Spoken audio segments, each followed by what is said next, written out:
पद्धतीचं वळण लागावं आणि काहीतरी विद्यार्थ्याला घडवलं गेलं पाहिजे. नाहीतर शाळा आहे, शिक्षक येतात, विद्यार्थी येतात, जे अभ्यास दिलेलं ते करून घेतात, पण त्याचा परिणाम 10वीच्या नंतर 12वी किंवा पदवीधर ज्यावेळेस आपण असतो त्यावेळेस जाणवतो.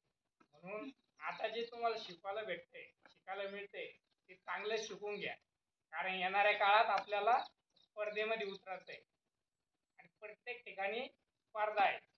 आता तुम्ही जे पर्यावरण आज जागतिक वसुंधरा दिन आहे, या ठिकाणी आपण 2 वर्ष कोरोनाचा काळ पाहिला. कोरोनाच्या काळामध्ये तुमचं घर सोडलं, त्याच्या व्यतिरिक्त तुम्हाला कोणी भेटायलाही आलं नाही आणि बोललंही नाही, बरोबर का? आपण कोणाकडे जात होतो का? शाळा चालू होती का? नाही. पण आज ती स्थिती नाहीये, त्याच्यातून आपण जगलो, हेच आपल्यासाठी भाग्याचं आहे.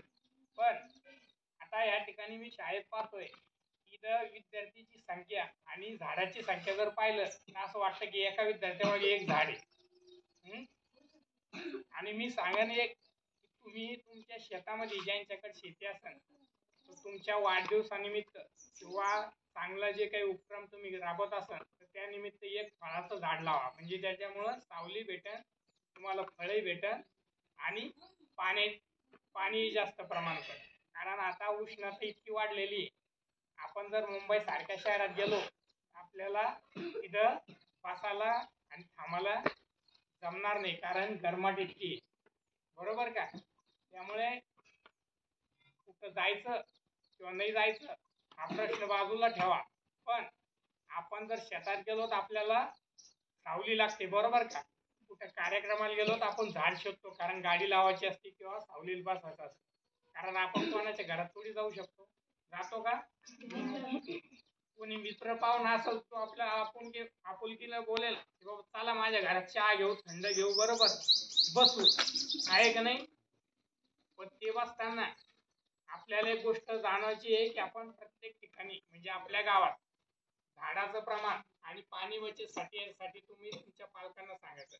आज लाडसोन परिसरात जवळजवळ रोज 50 झाडाची तोड होते, पण विद्यार्थ्याला सांगायला शाळेत जाऊ शकत नाही, कारण काय?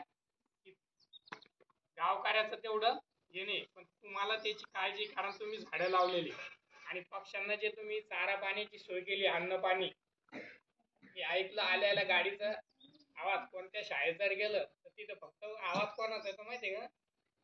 विद्यार्थ्याचा, दांगडू, बरोबर का? पण तुमच्या शाळेत आलं काहीतरी शिकवणं चालू होतं. आणि दुसरी गोष्ट, मला आज पक्ष्याचा आवाज जाणवला, म्हणजे चिमण्या येते. त्या मोबाईलमुळं पूर्ण पक्षी नष्ट होत आहे.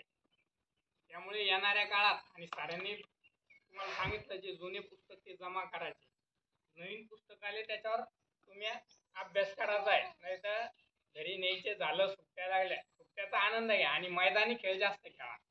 तर आता तुम्हाला एक सांगायचंय मला की आपण प्रत्येक झाडापाशी एक विद्यार्थी उभा राहणार आहे, तर त्या झाडाचं थोडं महत्व सांगायचं तुम्ही, बरं का?